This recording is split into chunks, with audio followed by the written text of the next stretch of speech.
Charlie and the Chocolate Factory, Chapter 2. Mr. Willy Wonka's Factory. In the evenings, after he had finished his supper of watery cabbage soup, Charlie always went into the room of his 4 grandparents to listen to their stories and then afterwards to say goodnight.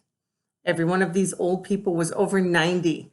They were shriveled as prunes and bony as skeletons, and throughout the day, until Charlie made his appearance, they lay huddled in their one bed, 2 at either end, with nightcaps on to keep their heads warm, dozing the time away with nothing to do. But as soon as they heard the door opening and heard Charlie's voice saying, "Good evening, Grandpa Joe and Grandma Josephine, and Grandpa George and Grandma Georgina," then all 4 of them would suddenly sit up, and their old wrinkled faces would light up with smiles of pleasure, and the talking would begin. For they loved this little boy. He was the only bright thing in their lives, and his evening visits were something that they looked forward to all day long. Often Charlie's mother and father would come in as well and stand by the door listening to the stories that the old people told. And thus, for perhaps half an hour every night, this room would become a happy place and the whole family would forget that it was hungry and poor.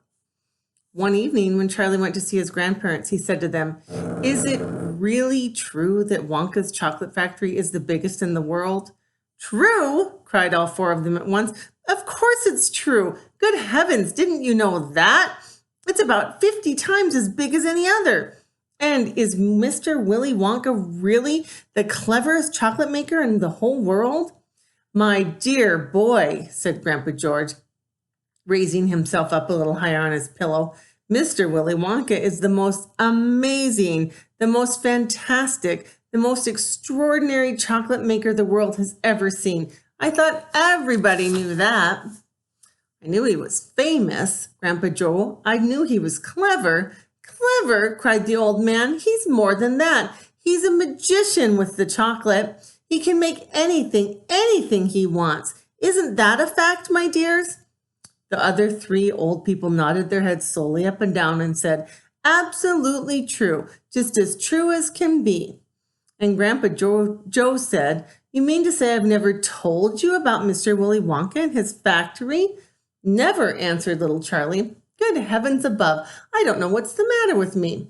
"Will you tell me now, Grandpa Joe, please?" "I certainly will. Sit down beside me on my bed, my dear, and listen carefully." Grandpa Joe was the oldest of the 4 grandparents. He was 96 and a half, and that is just about as old as anybody can be. Like all extremely old people, he was delicate and weak, and throughout the day he spoke very little. But in the evenings, when Charlie, his beloved grandson, was in the room, he seemed in some marvelous way to grow quite young again. All his tiredness fell away from him, and he became as eager and excited as a young boy. "Oh, what a man he is, this Mr. Willy Wonka," cried Grandpa Joe.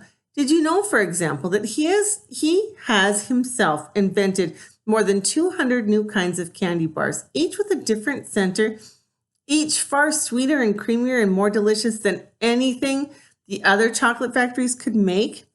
"Perfectly true," cried Grandma Josephine, "and he sends them to all 4 corners of the earth. Isn't that so, Grandpa Joe?" "It is, my dear, it is, and to all the presidents and kings of the world as well. But it isn't only candy bars that he makes. Oh, dear me, no. He has some really fantastic inventions up his sleeve, Mr. Willy Wonka has. Did you know he's invented a way of making chocolate ice cream so that it stays cold for hours and hours without being in the icebox? You can even leave it lying in the sun all morning on a hot day and it won't go runny." "But that's impossible," said little Charlie, staring at his grandfather. "Of course it's impossible," cried Grandpa Joe. "It's completely absurd, but Mr. Willy Wonka has done it."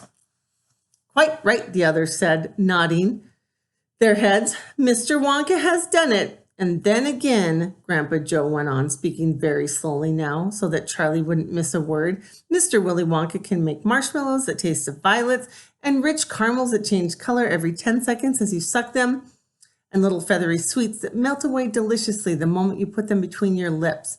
He can make chewing gum that never loses its taste, and candy balloons that you can blow up to enormous sizes before you pop them with a pin and gobble them up. And by a secret method, he can make lovely blue bird eggs with black spots on them, And when you put of these in your mouth, it gradually gets smaller and smaller until suddenly there's nothing left except a little tiny pink sugary baby bird sitting on the tip of your tongue. Grandpa Joe paused and ran the point of his tongue slowly over his lips. It makes my mouth water just thinking about it, he said. Mine too, said little Charlie, but please go on. While they were talking, Mr. and Mrs. Bucket, Charlie's mother and father, had quietly come into the room, and now both were standing just inside the door listening. Tell Charlie about the crazy Indian prince, said Grandma Josephine. He'd like to hear that. You mean Prince Pondicherry? Said Grandpa Joe, and he began chuckling with laughter. Completely dotty, said Grandpa George. But very rich, said Grandma Georgina. What did he do? Asked Charlie eagerly. Listen, said Grandpa Joe, and I'll tell you. Here's the pictures for today. I didn't have a lot of illustrations on this one. I'll read and post chapter 3 tonight.